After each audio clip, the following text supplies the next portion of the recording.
মানুষ হয়ে যাবে। জোরে বল সুবহানাল্লাহ। আল্লাহর আশিক, আল্লাহর পাগলেরা, এমন একজন মানুষের সাথে আমরা বন্ধুত্ব করছি, ভালোবাসা রাখছি, যিনি দরবার প্রতিষ্ঠা করেছেন এবং 1965 সালে যিনি খেলাফত প্রাপ্ত হলেন, মরহুম মকবুল ইসহাক রহমতুল্লাহ যাকে খেলাফত দিলেন, কাবদিয়া তরিকায় তিনি খেলাফত প্রাপ্ত হলেন আব্দুল গনি সাহেব রহমতুল্লাহ। তারপরে 1965 সালে তিনি ইসহাক রহমতুল্লাহ জন্ম নেন, খেলাফত প্রাপ্ত হলেন। 1937 সালে জন্মগ্রহণ করলেন তেরোসি এখানে। 1951-এ তিনি ফাজিল পাস করলেন। এবার তিনি অনার্স করলেন চিটাগাং গভর্নমেন্ট কলেজ থেকে, মাস্টার্স করলেন ইকোনমিক্স ইংলিশে ঢাকা বিশ্ববিদ্যালয় থেকে। বিশাল এই শিক্ষা যেমন পারি হয়ে এর মধ্যে তিনি আধ্যাত্মিক সাধনার মধ্যে ব্রতী হয়ে আল্লাহর জিকির করে আল্লাহকে তিনি তালাশ করেছেন। তালাশ করতে করতে আল্লাহ পাইছে, পায়ার মানুষও লক্ষ লক্ষ মানুষকে রাস্তাও দেখাইছেন। জোরে জোরে বল সুবহানাল্লাহ।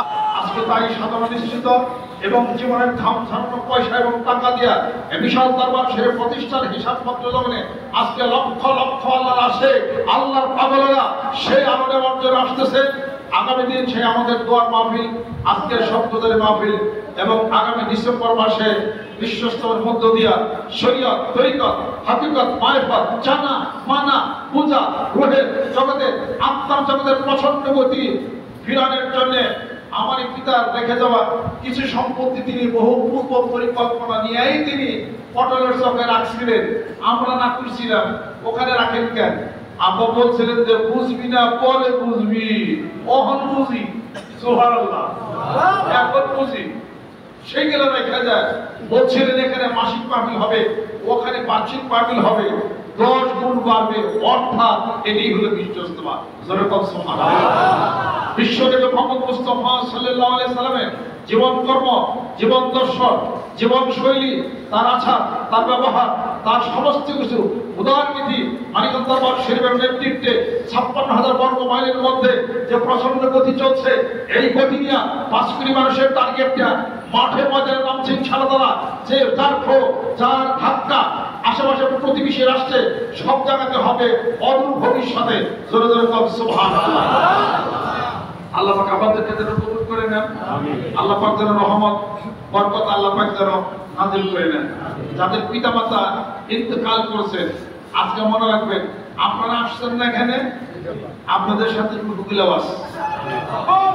কত খুশি দেখেন, রুহুগুলো কত খুশি, সব সওয়াব দিয়েছেন আল্লাহ। সেই ভুলের জন্য তুমি আল্লাহ যদি কোনো বিপদগ্রস্ত থাকে, কোনো রুহ আল্লাহ তুমি জান্নাতবাসী করে দাও, রহমত বরকত করে দাও। এই মাহফিলে আগামীকাল রাত 10টা-11টা পর্যন্ত মাহফিল চলবে। মাহফিলে যত সওয়াব, জিকির, আজকার যত সওয়াব, এখানে যারা সাহিত্য আছেন আমার পিতার সঙ্গে, মুরব্বী আর মাসুম বাচ্চা সহকারে আছেন, আল্লাহ তাদের রুহের উপরে তুমি পৌঁছে দাও, জান্নাতের সর্বোচ্চ মাকামে আল্লাহ তুমি উন্নীত করে দাও। আর আগামী বিশ্বস্তকে ত্বরান্বিত করার জন্য আল্লাহর আশিক, আল্লাহ পাগলেরা সারা বাংলার জমিনের বুকে আমরা যে সকলে মিলা এই দরবারকে পরিচালনার জন্য যে ছোট্ট একটা কাজ আমরা করি, মাসিক ওয়াদা মার্জান, এটা সকলে দ্রুত গতিতে সকলে কাজ এরা চালিয়ে দেবেন এবং সভাপতি সেক্রেটারি সকলে এটাকে লক্ষ্য রাখতে হবে। আর আগামী ডিসেম্বর মাসে এই বিশ্বস্তকে সাফল্য মণ্ডিত করার জন্য সামনে আমাদের আগায় যেতে হবে। 1 বছরের কাম আমরা আরো 5-7 মাস আগে থাকতে আমাদের সেটা করতে হবে। এটা হলো মে মাস চলে, এই জুন মাস সামনে এসেছে, June, July, August, September, October, November, মাত্র 5 মাস আমাদের সামনে আমাদের হলো আছে। আপনারা চিন্তা করেন না যে যতটুকু পানিতে নামবেন অতটুকু ভিজবে। জোরে বল সুবহানাল্লাহ। যতটুকু চেষ্টা করে অর্থ ব্যয় করবে 10 গুণ বাড়বে। জোরে জোরে বল সুবহানাল্লাহ। অতএব আমার এই কথার সাথে সকলে উৎপূতভাবে একত্রিত হয়ে 5 কোটি মানুষের টার্গেট নিয়ে মাঠের ময়দানে নামছে ইনশাআল্লাহ। বিজয় আমাদের সুনিশ্চিত।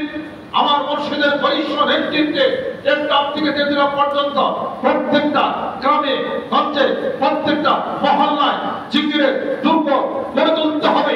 রাজি আছে? আর একটা স্লোগান সারা বাংলার জমিনের বুকে চলবে, আল কোরআনের আলো, আল হাদিস শরীফের আলো, সুন্নতের আলো, বীর গুরুদের শত্রুরা ময়মনসিংহের শত্রুরা ইসলামের শত্রুরা ধর্মের শত্রুরা আপনাদের খেদমত আমার কথাটা যাই দেন আমার কাছে ডিসেম্বর মাসে কত 25, 26, 27 বিশ্বস্তমা আগামী 25, 26, 27 ডেট ঘোষণা হলো কোন মূল্যে ডেট ঘুরবে না কথা বুঝাই পারছি গত ডিসেম্বর মাসের 20 তারিখে কোন মূল্যে কি ডেট ঘুরছে যে পরিস্থিতি ফ্যাক্ট ডেট ঠিক ছিল কে ইস্তেমার কে অনুমতি দিবে কে দিবে না ভাবার সময় টাইম নাই আমাদের ওরা কোন মূল্যে কিন্তু ডেট ঘুরবে না মনে রেখে দেন আমি হবে আমি চলবে কত তারিখ অনেক সন্দেহের মধ্যে ছিলেন আপনারা তাই না অনেক সন্দেহ ছিল হয়ে গেছে বাপি হয়ে গেছে এবারে কিন্তু আরো প্রচন্ড গতিতে কিন্তু হবে এলাকার মানুষ ক্লাবের মানুষ হিন্দু মুসলমান জাতি ধর্ম নির্বিশেষে সকলে একত্রতা ঘোষণা করে তারা সকলে বলছে মানিকগঞ্জ মুরিদরা যদি সহযোগিতা নাও করে নাম আসে আপনি চিন্তা করেন না আমরা সকালে মাঠে নামছি ক্লাবের ছেলেমেয়েরা মাঠে নামছে সবাই মানিকগঞ্জের জনসাধারণ মাঠে নামছে মাঠে নেবে তারাই সমস্ত কাজ সমাপ্ত করবে সুবহানাল্লাহ সামনে গতি আরো বাড়বে এটা কিন্তু মনে রেখে দেন মানিকগঞ্জ আবার সেই গতি থামবে না ইনশাআল্লাহ আল্লাহ যদি থামায় দেয় আল্লাহ আর কোনো মানুষের শক্তি কখনোই কাজ করবে